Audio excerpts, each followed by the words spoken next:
Hey everyone, it's Ben Hardy here, and in today's video, I'm going to be doing a comparison between a BMW X5 and a Genesis GV80. Before we get into this video though, a huge shout out and thank you to the Genesis in Linden for giving me some time with the GV80, and then the BMW of Pleasant Grove, Utah for giving me some time with the X5. I'll include a link to both of their inventories in the description down below so you can check out what they have currently. And by the way, both of those dealerships do not charge any sort of markups on their vehicles whatsoever. So if you want a great deal on a Genesis or a great deal on a BMW, reach out to both of them. Like I said, link to their inventories in the description down below. And then as always, on a side note, if you want to save time, money, the next time you purchase a car, link to my car buying guide in the description down below. Let's get into it.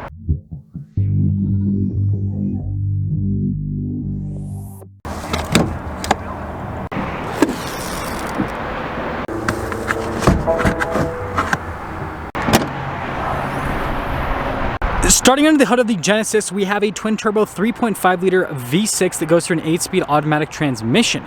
Fuel economy is 18 around town, and then 23 on the highway, with power outputs being 375 horsepower and then 391 pound-feet of torque. Now under the hood of the BMW, we have a turbocharged 3-liter inline-6 that goes through an 8-speed automatic transmission. Fuel economy is 21 around town, and then 25 on the highway, with power outputs being 335 horsepower and then 331 pound-feet of torque. Now something to note, BMW is coming out with a new X5 for the 24 model year, which will be here soon, which will have more power than this. But as things stand today with this comparison, 23 versus 23, the Genesis has more power, but the BMW gets better fuel economy. Now before we go over the front ends, I do want to mention, if you want to see more videos just like this, then I recommend you subscribe because I post content every single day. Now when it comes to front end style, these vehicles could not be more different from each other. With the Genesis, it definitely has a boxier, more stately type design. You guys can see you've got the Genesis logo front and center, and look at the headlight design, and then yes, massive front grille here, which definitely gives it a unique presence. We do have parking sensors there on the front end as well. And then if we pop over to the BMW, it definitely has more of like a sporty type appearance. Notice how the lines are kind of more curved with the front end. We've got BMW's signature kidney front grille. I am a big fan of these lights. Obviously they're in every single BMW, but they still look cool. Parking sensors on the front end as well. But let me know which style you like more. Do you like the stately style more, or do you like the sporty style more?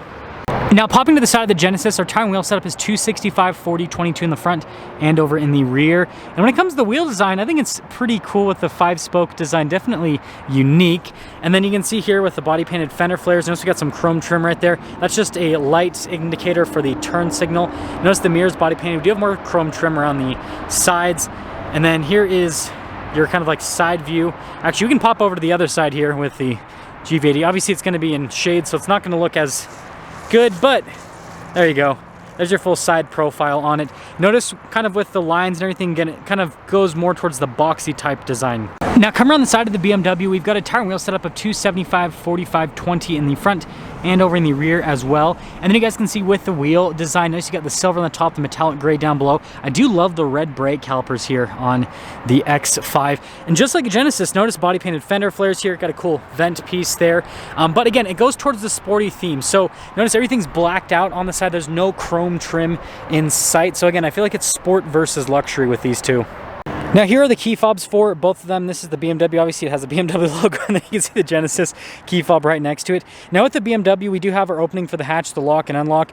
With the Genesis, we've got, well, lock and unlock opening for the hatch, but we also have the parking assist as well as the remote start, and then that also turns on the lights. So yeah, quite a bit thrown onto this key fob, that's for sure. Now popping into the back of the X5, you can see that it is quite spacious. Back here we actually have a cargo cover in the rear as well. And then I like how it says X here on either side. Now so we have a 12-volt on top of that. But yeah, I mean, super spacious. Now, one thing that's unique to this X5 with this comparison is, notice we actually have a tailgate here at the bottom. So that kind of adds a little bit of practicality because obviously, well, you can sit on it and use it for other things. So that's pretty cool. And then if we pop over here to the Genesis, then what you'll notice is it's just as spacious as the X5 and still have a 12-volt here. Notice we got these controls to throw down these seats, but also to raise them up as well. That is pretty sweet. And again, a traditional hatch, so we don't have like the tailgate function with this one. Now finishing things up with the rear style, you can see with the BMW, again, it's more rounded off with the styling. Love the taillights here, and then you can see all of our regular badges. And then look at the covers for the exhaust tips, pretty cool. We do have a receiver hitch there at the bottom with the BMW. But again, more rounded off, whereas with the GV80, again, you can see it's boxier with the design. Definitely interesting taillights that match kind of the design of the headlights. And then I like the exhaust tip covers on this as well. Parking sensors there in the back. But here's a view of them next to each other. Let me know which luxury SUV booty you like more. And popping into the BMW, you guys can see here, really nice leather trim, two-tone design, which is really cool. I love the handle right here as well. And look at like the wood trim. That looks fantastic. And then we have a really cool design here on the seats. Notice it's perforated. And then you've got like the little kind of stitching in between. Looks really good. And then we'll quickly pop in here. So here's our legroom. You can see a storage pocket. Got a little USB there. We've got vents here in the rear. We've got our own climate zone, heated seats as well. And then headroom's great. And of course, we have our like center console cup holder armrest situation here in the X5. But yeah, definitely a very nice rear cargo area. And then popping over to the GV80, and I realized I said rear cargo area with the BMW. I meant rear seating area. Anyways, here's the door panel with the GV80. So you can see we've got like this brown leather, and then look at the wood trim, and then it actually goes down to like this cream color down below, some cool stitching.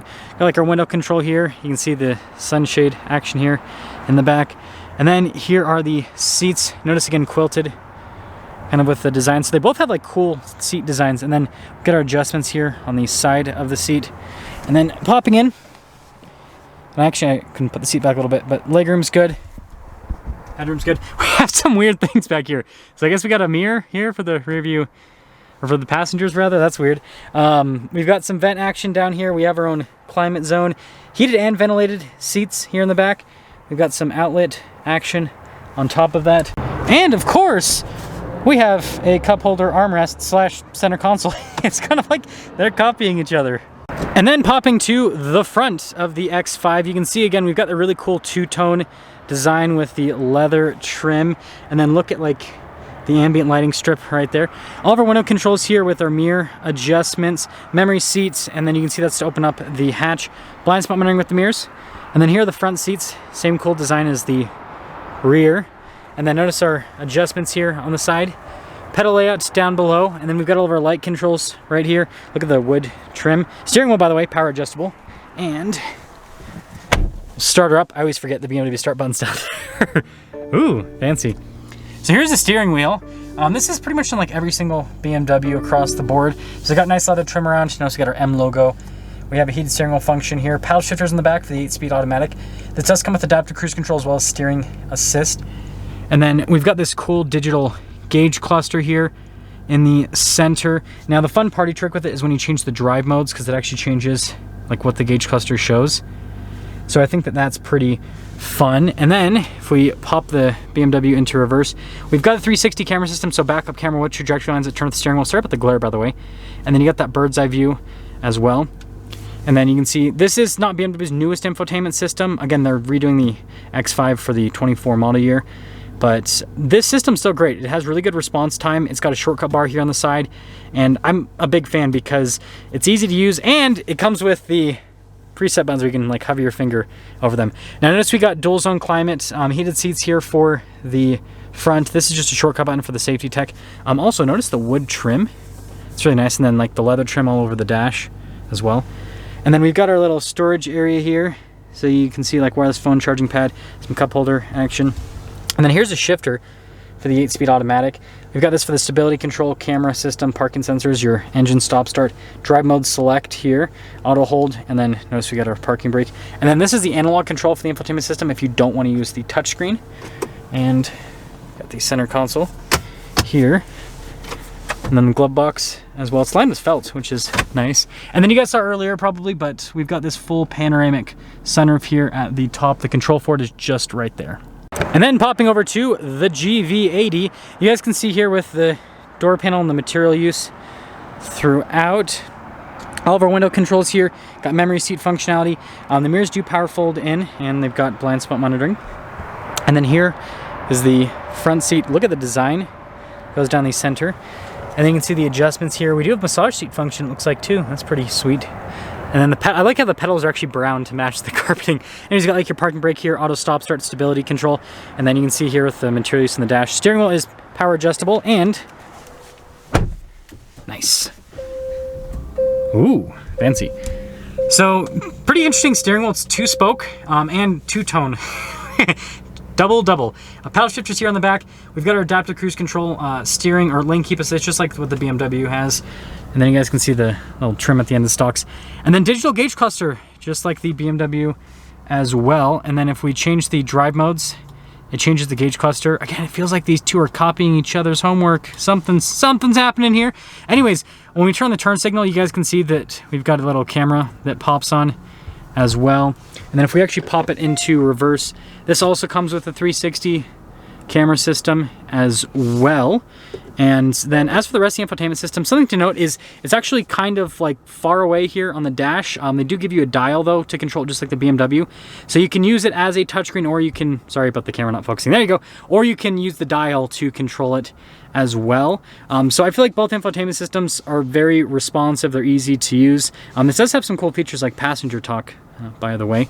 And then you can see here with the dash, just tons of like leather trim all over. And then look at like the vent here. It's like all connected. Mega vent. And then we've got our dual zone climate controls here for the front, heated and ventilated seats for the front passengers as well. And then if we move this back, wireless phone charging pad, some USB action. I do like the wood trim here, it's pretty cool. And then this is that analog control for the infotainment system, which is right next to the dial shifter. Got some cup holder action here with the wood trim. And then your drive mode select, notice for the camera system, parking sensors, hill descent control. And then this has a center locker to make the power distribution front to rear equal. And then opening up center console, good storage space. I do like the padding and stitching here on the top as well. And then, yeah, solid with the glove box. And then we do have a pretty interesting center situation. So we do have technically a panoramic, but also technically not, because like there's a sunroof there on the back as well as the front, but it's like split, so it's a double roof. But you got the control for it right there, and then just a regular mirror. Now, when it comes to pricing, this BMW as equipped stickers for $76,500, and this Genesis as equipped stickers for $77,000. So I feel like I did a pretty good job in terms of finding two vehicles that are comparable, because they're almost the same price. Now, before we cap things off with this video, I do want to mention that I will have a second video posting, not right after this video, but probably a few days to a week after this video, that will be the driving comparison with both of these, so I can talk about how they drive compared to each other. So if you want to see that video, then I recommend you subscribe so that you can be notified as soon as I post that.